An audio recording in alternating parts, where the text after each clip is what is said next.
Bismillahirrahmanirrahim. Assalamualaikum warahmatullahi wabarakatuh.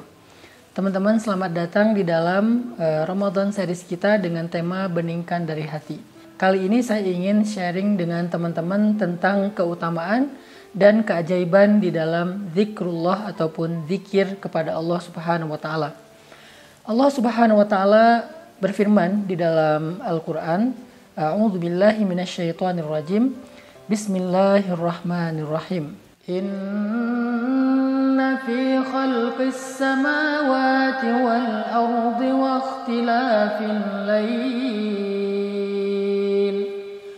ikhtilafil laili wan nahari la ayatin liulil albab alladzina yadhkuruna Allaha qiyaman وقعودا وعلى جنوبهم الذين يذكرون الله قياما وقعودا وعلى جنوبهم.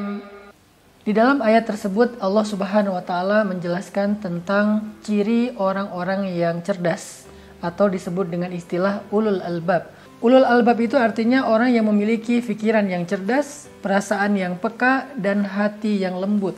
Sehingga Allah Subhanahu wa taala memberikan mereka gelar dengan nama ulul albab. Nah, apa ciri-ciri orang yang ulul albab ini? Orang yang peka, orang yang hatinya halus atau lembut, orang yang pikirannya cerdas ataupun brilian. Siapa mereka? Apa ciri-ciri mereka? Ternyata salah satu di antara ciri-ciri mereka adalah yadhkurunallah. Mereka selalu mengingat Allah. Selalu mengingat Allah yang Allah istilahkan dalam keadaan qiyaman wa qu'udan wa ala junubihim.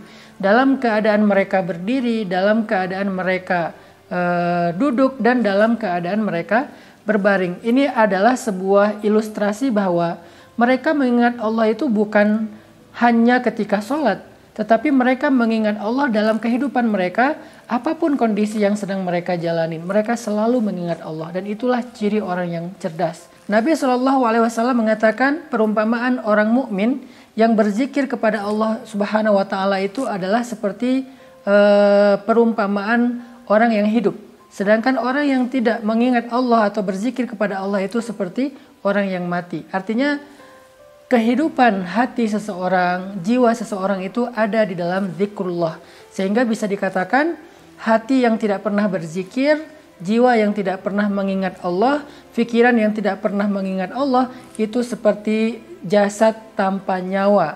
Jasad tanpa nyawa maka disebut dengan mayit dan tidak berharga. Inilah diantara banyak sekali dalil-dalil tentang keutamaan zikir.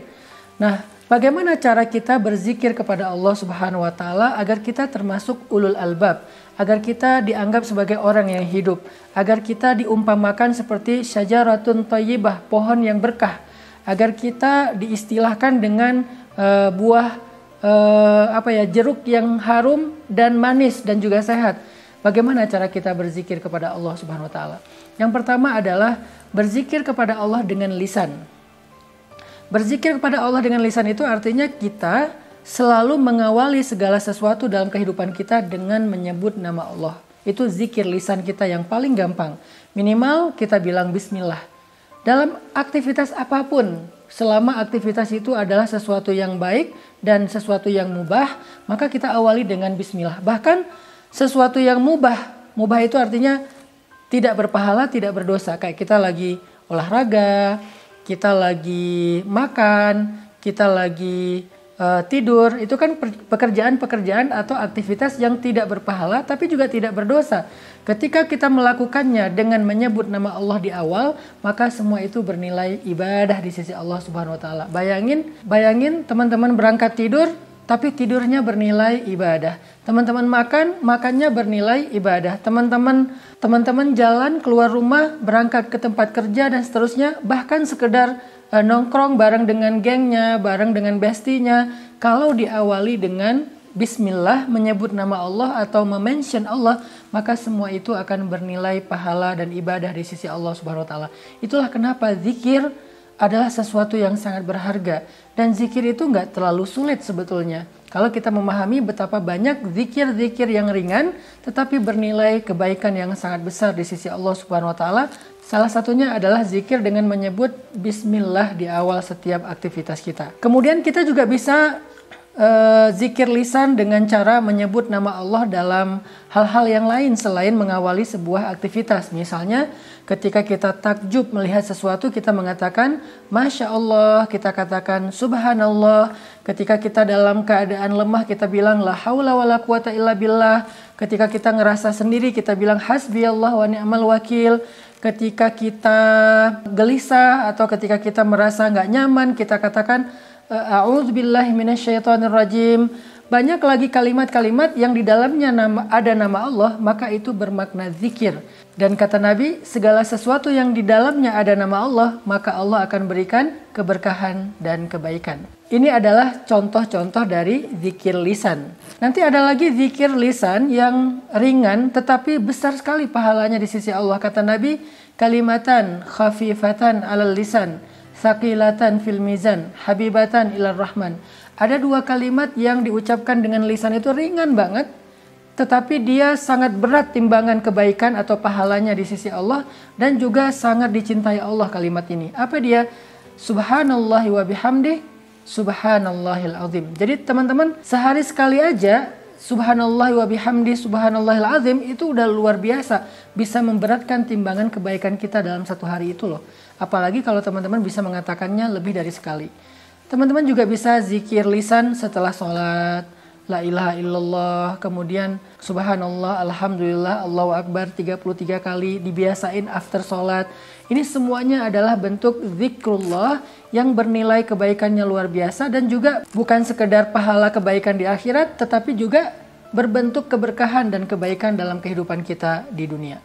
Yang kedua, setelah kita berzikir dengan lisan, ada juga varian zikir hati atau zikir qalbu. Gimana sih zikir hati ini? Allah Subhanahu wa taala berfirman, Alladzina idza dzukirallah wajilat qulubuhum. Orang yang kalau ingat Allah, hati mereka jadi bergetar. Nah, ini hatinya yang bergetar, gimana cara kita berzikir dengan hati sampai hati kita bergetar? Zikir hati itu bukan sekedar kita ngucapin nama Allah, tetapi tiba-tiba kita ingat, oh kan ada Allah, oh kan saya udah ngelibatin Allah, ya udah deh serahin aja sama Allah. Nah, ketika kita ingat dengan pikiran kita, lalu ingatan itu kita masukkan ke dalam hati dalam bentuk belief, dalam bentuk yakin, dalam bentuk percaya, maka itu artinya kita sedang zikrullah dengan hati. Jadi bukan diucapin doang, tapi ingat gitu. Jadi hati itu connect dengan pikiran dan ingatan kita. Misalnya kita lagi berharap sesuatu, tetapi khawatir bisa nggak saya mendapatkan itu. Tiba-tiba ingat nih, tapi kan Allah Maha Kuasa. Ya udah deh, saya percaya aja sama Allah, selama itu baik pasti Allah akan berikan untuk saya. Itu namanya zikir hati. Atau ketika kita sedang dapat musibah, tiba-tiba kita ingat Allah, Allah pasti mau menggantinya dengan yang lebih baik dari ini kalau saya sabar dan saya ridho. Itu namanya zikir hati. Ketika kita mau berbuat dosa, tiba-tiba ingat Allah, jadi mengurungkan niat kita untuk berbuat dosa, jadi nggak berbuat dosa lagi, maka itu adalah zikir hati. Orang yang kalau hatinya berzikir diawali dengan mengingat Allah, maka insya Allah hatinya akan menjadi tenang. Allah Subhanahu wa taala berfirman, Ala bidzikrillahi tatmainnul qulub. Bukankah dengan mengingat Allah hati menjadi tenang? Jadi zikir hati itu artinya kita ingat Allah, bahwa Allah Maha Kuasa, Allah Maha Baik, Allah Maha Kaya, Allah Maha nggak tega, Allah Maha Pengasih, Allah Maha Penyayang, Allah Maha Penerima Taubat. Segala kebaikan Allah kita ingat sesuai dengan konteks masalah yang sedang kita hadapi, lalu kemudian kita belajar yakin dengan kebaikan Allah itu, insya Allah terasa di dalam hati kita dalam bentuk tuma'ninatul qalb, tenang hatinya, maka itu berarti kita sudah berzikrullah dengan hati itu. Semoga dengan dua bentuk zikir ini kita bisa mulai menjalankannya sedikit demi sedikit dalam kehidupan kita. Mulai dari zikir lisan, sebutkan nama Allah dalam segala aktivitas kita, sebutkan nama Allah dalam setiap ekspresi kita, takjub, sedih, senang, happy, segala macam, sebutkan nama Allah di dalamnya. Kemudian yang kedua adalah zikir hati dan pikiran, dengan cara kita ingat-ingat nih kebesaran Allah, kebaikan Allah, kemudian belajar yakin dengan semua kebaikan Allah itu sehingga terasa hati kita menjadi tenang. Dengan demikian insya Allah kita udah punya sebuah amalan riyadhah yang menjadi modal kebahagiaan kita di dunia bahkan di akhirat.